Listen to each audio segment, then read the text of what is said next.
દેશ જેવું ઈચ્છે તેવું જ થઈને રહેશે। ગઈકાલે રક્ષામંત્રી રાજનાથ સિંહે કહ્યું હતું। 22 તારીખે જ્યારે પહલગામમાં આતંકી હુમલો થયો એ 26 નિર્દોષ જિંદગીઓ આ હુમલામાં હોમાઈ ગઈ અને ત્યારબાદ આખા દેશમાં આક્રોશની સાથે પીડા જોવા મળી। દરેક વ્યક્તિએ કહેવું હતું કે જડબાતોડ જવાબ ક્યારે મળશે, પરંતુ આતંકિસ્તાનને જડબાતોડ જવાબ આપવામાં આવશે એવું પ્રધાનમંત્રી નરેન્દ્ર મોદીએ પણ કહ્યું હતું। તેમણે કહ્યું હતું કે સેનાને સંપૂર્ણપણે સ્વતંત્રતા આપવામાં આવી છે। મોડ એ નક્કી કરશે, સ્થળ એ નક્કી કરશે, સમય એ નક્કી કરશે। અને આ શબ્દો સાથે ભારતના એક્શન સાથે જ પાકિસ્તાનમાં ડરનો માહોલ છે, જેના નેતાઓ તરફથી સામે આવતા નિવેદનો પરથી કળાઈ આવે છે। પરંતુ આ જ ડર પાકિસ્તાનને યુએનએસસીમાં લઈ ગયું છે। અને શું અત્યારે યુએનએસસીમાં બેઠક થવાની છે, એમાં ચર્ચા થશે। આપણે પિનાક શુક્લા પાસેથી જાણીશું। ક્રિસ્તા, બિલકુલ યુએનએસસીને લઈને સૌથી અગત્યની અપડેટ એ જ આવશે કે સૌથી વધારે જે પાકિસ્તાન છે, પાકિસ્તાન માટે એવું કહેવાય કે એક તો પહેલાં ચોરી કરવાની અને ચોરી કર્યા પછી પોતાની જ મધ્યસ્થીને માટે કોઈ ત્રાહિત વ્યક્તિને પકડવાના। યુએનએસસીમાં જઈને આ વખતની જે મેઇન તો એક અધ્યક્ષતા જે મે મહિનાની છે એ ગ્રીસ કરી રહ્યું છે। અને આ જે બેઠક છે, આ બેઠકમાં પાકિસ્તાને પહેલેથી જ કહ્યું છે કે દિલ્હી તરફથી અત્યારે જે પણ પ્રકારની આક્રમકતા દાખવવામાં આવી રહી છે, જે પ્રકારના નિવેદનો કરવામાં આવી રહ્યા છે, એ બિલકુલ જે ક્ષેત્રીય વિસ્તારો છે એને માટે બરાબર નથી અને એટલા માટે જ યુએનએસસીમાં એની મધ્યસ્થી કરવામાં આવે અને ભારતની સાથે પણ વાતચીત કરવામાં આવે। મહત્વની વાત એ છે કે અગાઉ પણ જ્યારે આ મુદ્દો છેડાયો હતો ત્યારે ભારત તરફના જે સ્થાયી પ્રતિનિધિ છે હરીશ પર્વતને કરીને છે, તો એમના દ્વારા પાકિસ્તાનનો જબરજસ્ત રીતે ઉધડો લેવામાં આવ્યો હતો। આજે પણ આ બેઠકમાં એ હાજર રહેવાના છે। બેઠક બંધ બારણે છે, પરંતુ પાકિસ્તાન દ્વારા જે પ્રકારે મુદ્દાઓ મૂકવામાં આવ્યા છે, અગાઉ પણ જ્યારે 2024માં સપ્ટેમ્બર મહિનામાં પણ જ્યારે બેઠક હતી ત્યારે આ જ હરીશજીએ પાકિસ્તાનને જબરજસ્ત રીતે આડે હાથ લીધું હતું કે જમ્મુ કાશ્મીર એ ભારતનું હતું, છે અને રહેશે। તમે એની પર જે એન્ક્રોચમેન્ટ છે એ તમારું છે, એટલે એને ખાલી કરવાનું જ રહેશે। એટલે કે આ બેઠકમાં પણ યુએનએસસીની બેઠકમાં પણ ભલે બંધ બારણે બેઠક છે, ગ્રીસ તરફથી પહેલાથી જ નિવેદન આવ્યું છે કે આતંકવાદને લઈને કોઈ પણ સમાધાન નહીં કરવામાં આવે। એટલે કે સ્પષ્ટતા એ જ પ્રકારે છે કે આતંકવાદને લઈને અત્યારે ભારતનો જે પક્ષ છે એ ભારતનો પક્ષ અત્યારે ઉપર છે। થોડી વારમાં જે મિટિંગ છે એ મિટિંગની અંદર જે બંધ બારણે મિટિંગમાં પાકિસ્તાન તરફથી પણ જે પ્રતિનિધિ છે એ પોતાનો પક્ષ મૂકશે અને ભારત તરફથી પણ પોતાનો પક્ષ મૂકવામાં આવશે। પરંતુ યુએનએસસીની જે આ મહત્વની બેઠક છે કે જેમાં અત્યારના તબક્કે જે સ્થાયી સદસ્ય છે એ સદસ્ય દ્વારા બિલકુલ આક્રમક રૂખ અખત્યાર કરવામાં આવે। બિલકુલ આક્રમક રૂખ અખત્યાર કરવામાં આવ્યા થઈ રહ્યું છે। પરંતુ આજે હુમલાને 13 દિવસ થઈ ચૂક્યા છે। શરૂઆત એની ડિપ્લોમેટિક સ્ટ્રાઇકથી થઈ હતી, ત્યારબાદ ડિજિટલ સ્ટ્રાઇક પણ કરવામાં આવી। પરંતુ એ સ્ટ્રાઇક ક્યારે કરવામાં આવશે કે જેની દેશ આખો રાહ જોઈને બેઠો છે, પણ પાકિસ્તાન ભયમાં છે, એ ફફડી રહ્યું છે। અને એ એના પરથી જણાવે છે કે રાષ્ટ્રપતિ આસિફ અલી કે જેમણે પોતે સંસદનું તાત્કાલિક સત્ર પણ બોલાવી દીધું છે, જેમાં નેશનલ એસેમ્બલીના સત્રમાં ચર્ચા પણ કરવામાં આવશે। સાંજે 5 વાગે હિના આ સત્ર મળવાનું છે, પણ એના શું પરિમાણો છે આ સત્રના? જી બિલકુલ કૃષ્ણા, જો જણાવી દઈએ કે ભારતની જે જનતા છે એને સરકાર ઉપર, ભારતીય સેના ઉપર વિશ્વાસ છે કે આ જે પહેલગામ આતંકી હુમલો થયો છે તેનો પાકિસ્તાનને જડબાતોડ જવાબ મળશે। એવો જ પાકિસ્તાનના મંત્રી, રાષ્ટ્રપતિ હોય કે તેના વડાપ્રધાન, તેને પણ વિશ્વાસ છે કે ભારત ચૂપ રહેવાનું નથી, ભારતને જડબાતોડ જવાબ મળશે, ભારત આપશે જ તે। અને ત્યારે લઈને રાષ્ટ્રપતિ જે છે આસિફ અલી, જેણે શનિવારે રાત્રે મધરાત્રિએ બેઠક બોલાવી અને ત્યારબાદ તેણે નક્કી કર્યું કે 5 મેના એટલે કે આજે સાંજે 5 વાગે નેશનલ એસેમ્બલી સત્ર, જે વિશેષ સત્ર છે તે બોલાવવામાં આવશે અને જેમાં તમામ પક્ષના જે મંત્રીઓ હોય કે તમામ પક્ષના સાંસદો હોય એ તમામને બોલાવી અને રક્ષા વિશ્લેષકો પણ એમાં ઉપસ્થિત રહેશે। અને આગળની જે રણનીતિ છે, ખાસ કરીને જે સિંધુ જળ સંધિ જે છે તેના ઉપર ચર્ચા, કે પછી આંતરરાષ્ટ્રીય પાકિસ્તાની મીડિયા અનુસાર એવું કહેવામાં આવી રહ્યું છે કે આંતરરાષ્ટ્રીય આ મુદ્દો લઈ જવામાં આવે, તે મુદ્દે પણ આજે સત્રમાં છે તે ચર્ચા થઈ શકે છે। પરંતુ આ તમામની વચ્ચે એક એવો વિડીયો પણ વાયરલ થઈ રહ્યો છે જેમાં એક સાંસદ કહી રહ્યા છે જો ભારત હુમલો કરશે તો હું વિદેશ ભાગી જઈશ। ત્યારે એ પણ થઈ રહ્યું છે કે બધા સાંસદોને બોલાવે તો છે, પરંતુ તમામ સાંસદો પણ ડરેલા છે। આ સાથે એક કૃષ્ણા માહિતી આપી દઉં કે ચીનમાં જે 2500 વર્ષ પહેલા એક બુક લખાઈ હતી, ધ આર્ટ ઓફ વોર, એમાં કહેવામાં આવ્યું હતું કે તમારા દુશ્મનને એવું લાગે કે તમારા શત્રુને એવું લાગે, તમે દૂર છો ત્યારે તમે અનુભવ કરાવો કે તમે એના કેટલા નજીક છો અને તમારા દુશ્મન જે છે એ યુદ્ધ થાય એ પહેલાં જ હારી જવા જોઈએ। અને હાલ કંઈક પરિસ્થિતિ એવી જોવા મળી રહી છે, પાકિસ્તાન છે ડરેલું છે, હારેલું છે, બોખલાયેલું છે, અત્યારે એવી પરિસ્થિતિ છે। જી બિલકુલ। અને એ 1965નું યુદ્ધ હોય, 71નું યુદ્ધ હોય, કારગિલનું યુદ્ધ હોય, દર વખતે વખતે પાકિસ્તાને પછડાટનો સામનો કર્યો છે, હાર ખાધી છે, પણ તેમ છતાં પાકિસ્તાન સુધરતું નથી અને આખરે એ સમયે જે ઐતિહાસિક નિર્ણય આ વખતે લેવાયો છે, પહેલા ક્યારેય નહોતો લેવાયો, એ નિર્ણય છે કે ભારતે જળબંધ કર્યું છે, વોટર સ્ટ્રાઇક કરી છે અને એની અસર પણ દેખાવા લાગી છે. વિવેક, ચિનાબ નદીનું પાણી હવે સુકાવા લાગ્યું છે કારણ કે પાણીનો પ્રવાહ અત્યારે કાપી દેવાયો છે બગલીહાર ડેમથી, અને જેલમ નદીનું પાણી કેવી રીતે ઓછું કરવું એના માટે પણ અત્યારે તૈયારીઓ ચાલી રહી છે. ચોક્કસથી કૃષ્ણા, જ્યારે આતંકી હુમલો થયો તો ત્યારે ભારતે સૌથી પહેલું પગલું લીધું હતું કે પાકિસ્તાન તરફ જે પાણી જઈ રહ્યું છે ભારતમાંથી તેનું પાણી રોકી દેવામાં આવ્યું છે. મહત્વની વાત બીજી એ પણ સામે આવી છે કે અત્યારના જે ચેક ડેમો છે અને પાકિસ્તાનની જે નદીઓ છે તેમાં પાણીનું પ્રમાણ પુષ્કળ પ્રમાણમાં ઓછું થઈ ગયું છે. ખાસ કરીને જો બીજી વાત કરવામાં આવે તો ત્યાં આગળ અત્યારે સવારે એક વિડીયો ધ્યાને આવ્યો હતો અને વિડીયોમાં જોઈ શકાય છે કે કેટલાક લોકો નદીની અંદરથી પસાર થતા હોય છે, ડેમની અંદરથી પસાર થતા હોય છે. એટલે કે કહી શકાય કે જે નદીનું અને જે ડેમનું જે પાણી છે તેના જળસ્તર ઓછા થવા આવ્યા છે અને તેના કારણે પાકિસ્તાનમાં ભવિષ્યમાં પાણીની જે સ્થિતિ છે ત્યાં આગળ મોટું સંકટ ઊભું થઈ શકે છે. અત્યારે ઉનાળામાં પાકિસ્તાનમાં વધારે ખેતી થઈ શકે છે, એટલે કહી શકાય કે ખેતીમાં પણ પાણીની વધારે જરૂરિયાત રહેતી હોય છે અને તેમાં પણ કાપ મૂકવામાં આવ્યો છે. એટલે કે પાકિસ્તાનમાં અત્યારે જે જળ સંકટ છે તેની તો સ્થિતિ છે, પરંતુ આ એક યુદ્ધ સંકટ છે, પાકિસ્તાન માટે યુદ્ધ સંકટ કહી શકાય. અને ભારત તમામ બાબતને લઈને જડબાતોડ જવાબ આપી રહ્યું છે. પાણીને લઈને જે મહત્વનો નિર્ણય કરાયો છે તે ખૂબ જ મહત્વનો નિર્ણય છે. તેના કારણે ઉનાળામાં ત્યાં જે સ્થિતિનું સર્જન થયું છે તે ખૂબ જ અત્યંત ગંભીર સ્થિતિ છે. એટલે કે જે નિર્ણય લેવામાં આવે છે, જે બેઠકો ભારતમાં કરવામાં આવે છે અને તમામ પ્રકારની જે બેઠકોને જે નિર્ણય કરવામાં આવ્યા છે તે ખૂબ જ સારા નિર્ણયો છે અને પાકિસ્તાનને આનો જવાબ અત્યારથી જ મળી રહ્યો છે અને તેમને લાગી રહ્યું છે કે આ પાણીનું યુદ્ધ છે, ખરેખર આ પાણીનું જ યુદ્ધ છે અને આવું થવું જ જોઈએ. બિલકુલ, અને જળ યુદ્ધથી જ અત્યારે પાકિસ્તાન ઘૂંટણીએ આવી ગયું છે. પરંતુ સૌથી મોટી વાત એ છે કે રક્ષામંત્રી રાજનાથસિંહે જ્યારે આતંકી હુમલો થયો ત્યારબાદ કહ્યું હતું કે આતંક સામે ભારતની ઝીરો ટોલરન્સ પોલિસી છે. અને ફરી એક વખત રક્ષામંત્રી રાજનાથસિંહે કહ્યું છે કે દેશ જે ઈચ્છે છે તેવું જ થઈને રહેશે અને આજ પ્રધાનમંત્રી આપણા નરેન્દ્ર મોદીની પણ ઈચ્છા શક્તિ છે, આજ એમની દ્રઢતા છે, આજ એમની માનસિકતા છે, આજ એમનો એટીટ્यूड છે. સૌથી પહેલા આપણે શું કહ્યું એ સાંભળી લઈએ. मंत्री के रूप में मेरा दायित्व है कि मैं अपने सैनिकों के साथ मिलकर देश की सीमाओं की सुरक्षा सुनिश्चित करूं और मेरा यह दायित्व है कि अपनी सेना के साथ मिलकर देश के ऊपर आंख उठाने वालों को मुंह तोड़ जवाब दूं. आप सभी हमारे प्रधानमंत्री नरेंद्र मोदी जी को अच्छी तरह जानते हैं.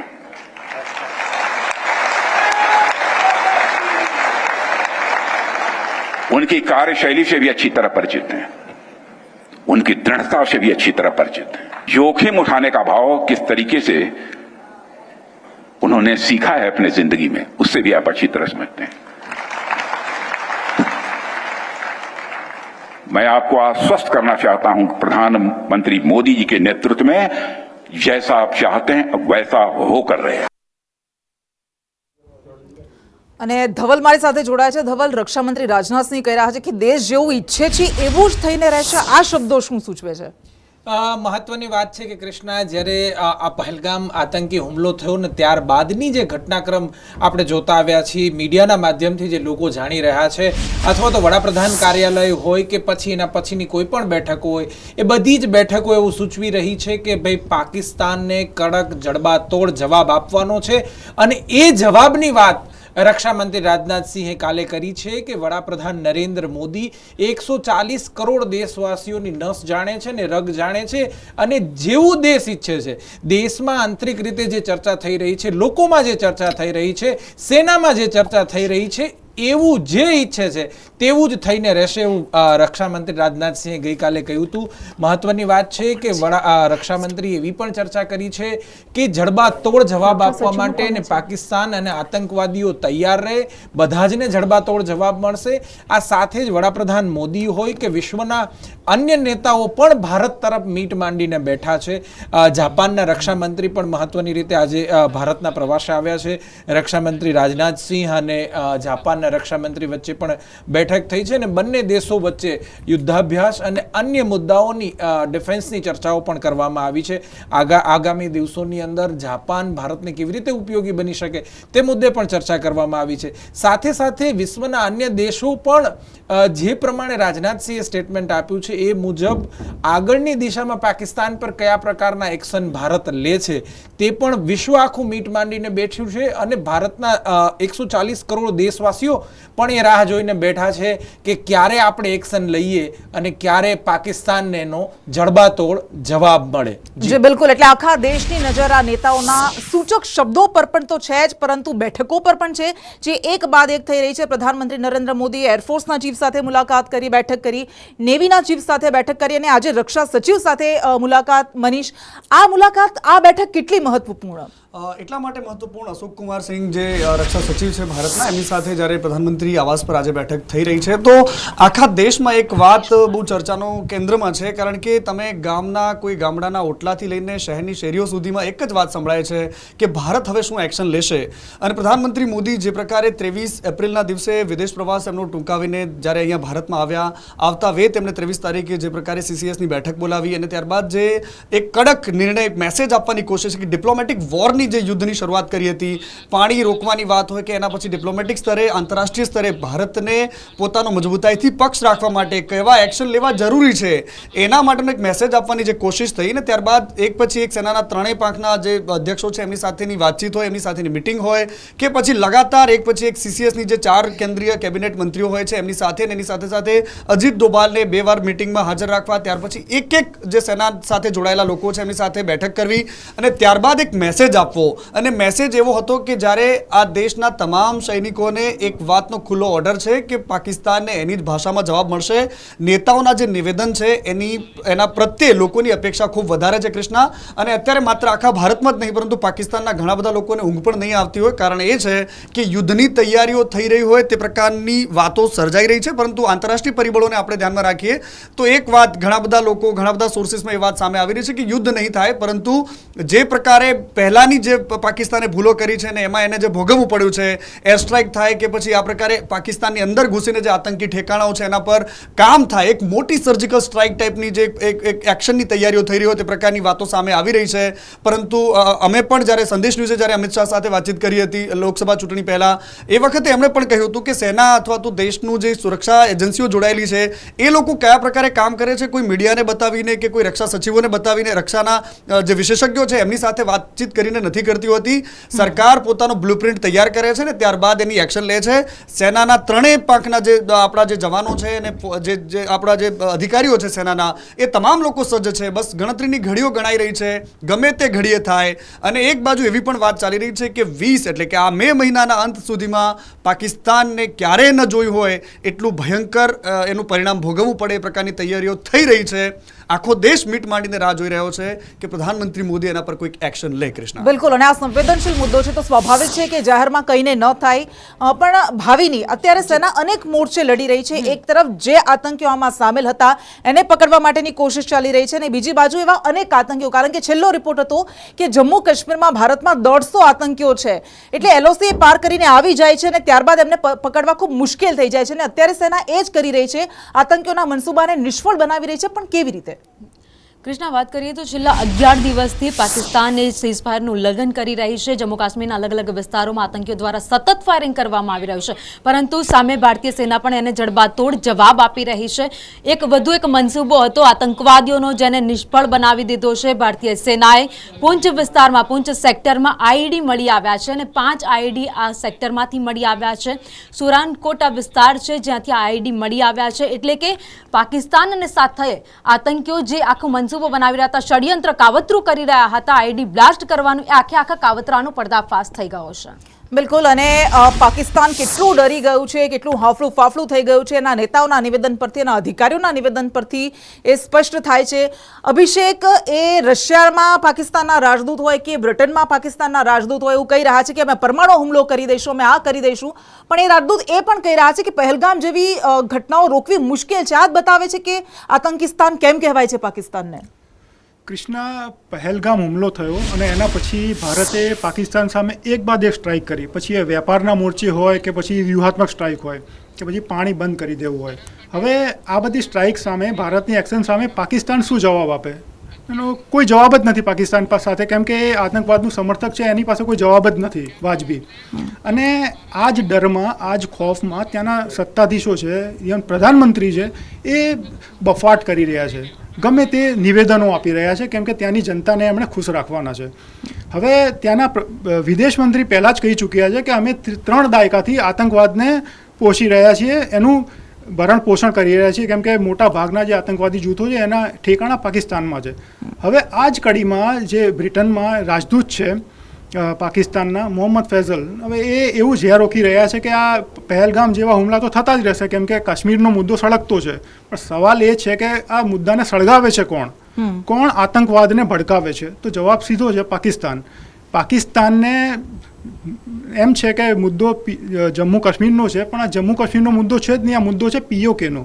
સિંધ છે, POK છે, બલુચિસ્તાન છે, આ તમામ જે પ્રદેશો છે પાકિસ્તાનના, એ ભડકે બળી રહ્યા છે, અસંતોષ છે, ભારોભાર રોષ છે સરકાર સામે. પણ પાકિસ્તાન આ મોરચે કામ કરવાની જગ્યાએ, ત્યાંનો રોષ ઠારવાની જગ્યાએ ઉલટું કાશ્મીરમાં આતંકવાદ ફેલાવી રહ્યું છે. અને બીજું કે જ્યારે આવા નિવેદનો સામે આવે છે ત્યારે પાકિસ્તાન પોતાની જે રહી ખઈ જે છબી છે એને પણ વધારે ખરડાવી રહ્યું છે. અને આ સિલસિલો આગળ પણ ચાલુ જ રહેશે, કેમ કે આજે જે રીતે UN મિટિંગ છે અને ત્યાં પણ ત્યાંના સત્તાધીશો છે, રાજદૂત છે, એ મૂર્ખામી ભર્યા નિવેદનો આપશે અને એની સામે ભારતનો જે છે એ જડબાતોડ જવાબ મળવાનો જ છે.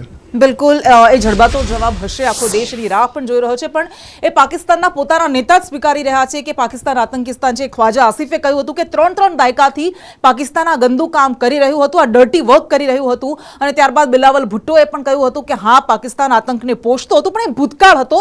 જોકે એ ભલે ભૂતકાળ કહેતા હોય, પણ આખી દુનિયા જાણે છે કે વર્તમાનમાં પણ એ જ કામ કરી રહ્યું છે. અને આતંકી હુમલા બાદ પાકિસ્તાન જેમ ચોરી ઉપરથી સીનાચોરી કરે, પહેલા આતંકી હુમલો કર્યો અને ત્યારબાદ હવે સતત યુદ્ધ વિરામનું ઉલ્લંઘન કરી રહ્યું છે. કિન્નરી, છેલ્લા 11 દિવસથી પાકિસ્તાન આ કામ કરી રહ્યું છે. બિલકુલ કૃષ્ણા, જે પ્રમાણે પહેલગામ હુમલો થયો, 22 એપ્રિલે હુમલો થયો અને 24 એપ્રિલથી જે ભારત દ્વારા એક્શન લેવામાં આવ્યા તેના બાદ ગોળીબારી શરૂ કરવામાં આવી છે પાકિસ્તાન દ્વારા. જે ભારતીય સરહદ પાકિસ્તાન સાથે જોડાયેલી છે, આ સરહદોના કેટલાક વિસ્તારોની અંદર સતત ગોળીબારી કરવામાં આવી રહી છે. અને આ સતત 11મી રાત્રે ગઈકાલે હુમલા કરવામાં આવ્યા છે, ગોળીબારી સતત કરવામાં આવી છે. નાના હથિયારોથી આ ગોળીબારી કરવામાં આવી રહી છે, જેમાં વાત કરવામાં આવે જમ્મુ અને કાશ્મીરના જે 8 જેટલા સેક્ટર છે, જેમાં કુપવાડા છે, બારામુલા છે, પૂંછ સેક્ટર છે, અખનૂર છે, નૌશેરા, મેંઢર, સુંદરબની, આ તમામ સેક્ટરની અંદર અલગ અલગ વિસ્તારોની અંદર ગોળીબારી કરવામાં આવી છે. એટલે અકારણ જ આ ગોળીબારી જે કરવામાં આવી રહી છે. પહેલા સીઝ ફાયરનું જ્યારે ઉલ્લંઘન થતું ત્યારે માનવામાં આવતું હતું કે આતંકીઓને, ઘૂસણખોરોને ભારતમાં ઘુસાડવા માટે થઈને તેમને એક બેકઅપ આપવામાં આવતો હતો, પરંતુ અત્યારે જે અકારણ ગોળીબારી થઈ રહી છે એ પાકિસ્તાનનો જે ડર છે, ભારતનો જે ડર પાકિસ્તાનના હૃદયની અંદર અત્યારે પેસેલો છે તે બતાવી રહ્યું છે. અને આ પાકિસ્તાન દ્વારા, પાકિસ્તાની સેના દ્વારા જે ગોળીબારી કરવામાં આવી રહી છે, ભારતીય સેના અત્યારે તેનો જડબાતોડ જવાબ આપી રહી છે. અને આગળ પણ આવી કોઈ હરકત પાકિસ્તાન દ્વારા કરવામાં આવશે, ભારતીય સેના તૈયાર છે. કૃષ્ણા જી બિલકુલ, એટલે એક તરફ પાકિસ્તાન ઘૂસણખોરી કરી રહ્યું છે, યુદ્ધ વિરામનું ઉલ્લંઘન કરી રહ્યું છે, અને બીજી બાજુ નવા આતંકી હુમલાનો અંજામ પણ આપી રહ્યું છે, એનું પ્લાનિંગ પણ કરી રહ્યું છે. નિરાલી પાસેથી જાણીશું. નિરાલી, એવું કહેવામાં આવી રહ્યું છે, સમાચાર મળી રહ્યા છે કે હવે શ્રીનગરની સેન્ટ્રલ જેલ તેમના ટાર્ગેટ પર છે. જી ચોક્કસથી કૃષ્ણા, વાત કરવામાં આવે તો પહલગામ હુમલાની જે તપાસ અત્યારે ચાલી રહી છે તેના વચ્ચે નવા સમાચાર સામે આવ્યા છે. જમ્મુ કાશ્મીરમાં ફરીથી આતંકી હુમલાની અત્યારે શક્યતા વ્યક્ત કરવામાં આવી રહી છે. જેલમાં હુમલો થવાની સંભાવના વ્યક્ત કરવામાં આવે છે, જેના કારણે અત્યારે સુરક્ષા વધારી દેવામાં આવી છે. તો બીજી તરફ આતંકીઓ અત્યારે જમ્મુની કોટ બલવલ જેલ અને શ્રીનગરની સેન્ટ્રલ જેલને નિશાન બનાવી શકે છે તેવી શક્યતા વ્યક્ત કરવામાં આવે છે. આ જેલમાં મોટા આતંકવાદીઓ બંધ છે અને બીજી તરફ સ્લીપર સેલના સભ્ય પણ આ જેલમાં બંધ હોવાની માહિતી સામે આવી છે. ત્યારે આ જેલમાં સુરક્ષાની સમીક્ષા કરવામાં આવી રહી છે. તો અને બીજી તરફ CISFએ સુરક્ષા અધિકારીઓ સાથે બેઠક કરી છે અને સ્થિતિનો તાગ મેળવ્યો છે. જે બિલકુલ એટલે પાકિસ્તાન આવી નાપાક હરકતોને અંજામ આપતું રહ્યું છે, આપતું રહેશે, જે પ્રમાણે એનું વલણ છે એ દેખાય છે. પરંતુ આ વખતે ભારત પણ એનો જડબાતોડ જવાબ આપવાનું છે અને એ જવાબ પર આખા દેશની નજર છે. આપ તમામ મારી સાથે જોડાયા, આપનો ખૂબ ખૂબ આભાર.